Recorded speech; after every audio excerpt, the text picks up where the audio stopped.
Bonjour et bienvenue dans cette vidéo, dernière vidéo de la semaine. Alors, pourquoi vous devez absolument raconter des histoires? Pourquoi maintenant d'ailleurs? Tout au long de cette semaine, si vous l'avez vu, j'ai créé des vidéos une mini-formation qui vous permet déjà de comprendre l'importance d'une histoire, de comprendre le besoin qu'il y a derrière et pourquoi vous devez absolument utiliser des histoires dans votre business et comment les histoires vous permettent de vous positionner beaucoup plus cher par rapport à vos clients. Ça vous permet d'augmenter vos tarifs et de connecter avec vos clients sur une valeur profonde. Mais la vraie question, c'est pourquoi vous devez absolument agir maintenant? Pourquoi pas plus tard? Vous pouvez me dire, oui, bah, Claude Eugénie, bon, c'est bien cool ton truc, mais je ferai ça plus tard, quoi. C'est pas important. Et en fait, si. Pourquoi? Parce que j'ai regardé un petit peu les statistiques en France. J'ai pas regardé sur le monde entier, mais en tout cas en France, l'INSEE nous dit qu'il y a 554 000 entrepreneurs en 2016, soit 6% de plus qu'en 2015. Et cette année, là, on a aussi des augmentations de création d'auto-entreprises. Donc là, c'est le site de l'AFE. Jusqu'ici, depuis le début de l'année jusqu'en mai, il y a eu 250 604 créations d'auto-entreprises. Qu'est-ce que ça veut dire? Ça veut dire qu'il y a de plus en plus d'auto-entrepreneurs. C'est-à-dire que pour vous, il y a de plus en plus de concurrence. Et si vous n'arrivez pas à faire la différence, si vous dites wow, ok, j'ai vu la lumière, j'ai envie de devenir un auto-entrepreneur, ben, en tant qu'auto-entrepreneur, vous êtes le porte-de-parole de votre entreprise. C'est plus comme avant où vous pouvez vous cacher derrière votre boss qui, lui, va faire tout le pitch, ou alors derrière le commercial qui, lui, va s'expliquer, qui, lui, va se contenter d'expliquer en fait l'entreprise et qui a l'habitude de parler en public. Non, là, si vous êtes auto-entrepreneur, c'est parce que vous vous donnez les moyens d'entreprendre votre propre rêve, mais en plus de ça, vous le faites un petit peu sans rien et sans filet parce que vous n'avez pas l'habitude de prendre la parole en public. Donc, si vous devez absolument agir pour vous aujourd'hui, il faut absolument comprendre comment être impactant, et vous l'avez vu sûrement dans l'exemple que je vous ai donné. Il y a une de mes vidéos qui parle de faut-il prendre des notes, c'est ça, où je montre l'exemple de Madame Anissa Keder qui avec toute la volonté du monde, veut répondre aux questions, mais qui le fait de manière très maladroite, qui n'a pas confiance en elle, on sent qu'elle n'est pas à l'aise. Et moi, je veux vous éviter ça.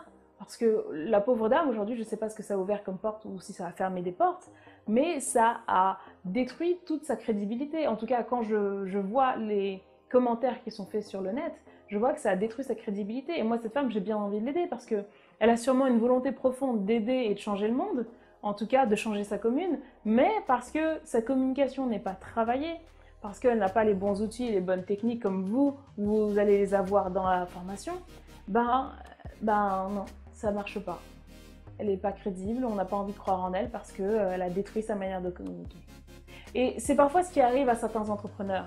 Ils ont la meilleure volonté du monde, les meilleures idées. Ils veulent changer le monde, créer des formations, créer des vidéos, tout ça. Mais après, une fois qu'ils sont derrière la caméra, il n'y a plus personne. Ou une fois qu'ils sont en interview, on sent que leur charisme n'est plus tout à fait le même. Ils décachent pas la même chose, ils n'ont pas la même aura, ils cherchent leurs mots, ils savent pas quoi dire. Mais même moi, je cherche mes mots. Là, moi, quand je vous fais mes vidéos, je cherche mes mots parce que je parle avec le cœur et je vous parle de manière spontanée. Mes vidéos, je les prépare, je fais quelques plans, je sais à peu près de quoi je vais parler, mais je cherche absolument à rester authentique avec vous et rester vrai. Donc, si vous voulez faire ça, vous pouvez le faire. Mais certains vont commencer par faire des scripts. Et vous savez, je regardais un ami par exemple qui faisait des vidéos mais en mettant un prompteur. C'est pas une mauvaise chose. Simplement, c'est exactement la même chose que quand vous lisez des notes. Il vaut mieux quelqu'un qui est spontané, qui cherche un petit peu ses mots, mais que ça a l'air un petit peu fluide, comme là je le fais, plutôt que quelqu'un qui lit son prompteur et qu'on sent qu'il est carrément déconnecté parce qu'il est là comme ça, en train de lire son prompteur tout le long. Et ça, je ne vous le souhaite pas.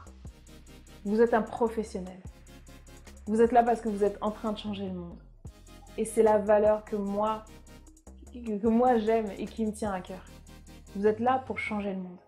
Et si vous travaillez votre communication, si vous sachez comment vendre, comment parler, comment raconter des histoires, vous allez vraiment faire une différence dans ce monde. Alors, n'attendez pas que vos concurrents viennent vous voler votre marché. Parce que je ne sais pas si c'est votre cas, si vous êtes dans le développement personnel, il vous suffit de taper développement personnel sur internet et vous trouvez je ne sais pas combien de recherches. D'ailleurs, ça me fait penser que j'ai regardé un petit peu le volume de recherche sur certains mots. Où est-ce que j'ai mis ça? J'ai regardé un peu le volume de recherche. Sur devenir coach, par exemple, j'ai vu 170 recherches par mois. Après, je vois entrepreneur, devenir entrepreneur. Il y a 720 recherches par mois sur le mot devenir entrepreneur. Est-ce que vous vous rendez compte de ça? Ça, c'est sur Google, bien entendu, que j'ai vu ces statistiques. 720 recherches par mois. C'est-à-dire que chaque mois, il y a 720 personnes qui se demandent comment devenir entrepreneur. Où est-ce que vous êtes, vous? Est-ce que vous êtes le numéro 1 de votre thématique? Est-ce que vous êtes le numéro 4? Le numéro 10? Comme vous m'avez dit, le numéro 10 dans ma team. Où est-ce que vous en êtes? Où est-ce que vous en êtes? Est-ce que vous vous donnez les moyens de pouvoir être inspirant, de pouvoir changer les choses, de pouvoir être impactant? Ou bien vous restez simplement derrière votre bureau en espérant que les choses vont se faire toutes seules? Je vous pose la question. Donc si vous devez agir, agissez maintenant et n'attendez pas que ce soit vos concurrents qui agissent à votre place. Donc sans plus tarder, je vous retrouve dans la formation. À tout de suite.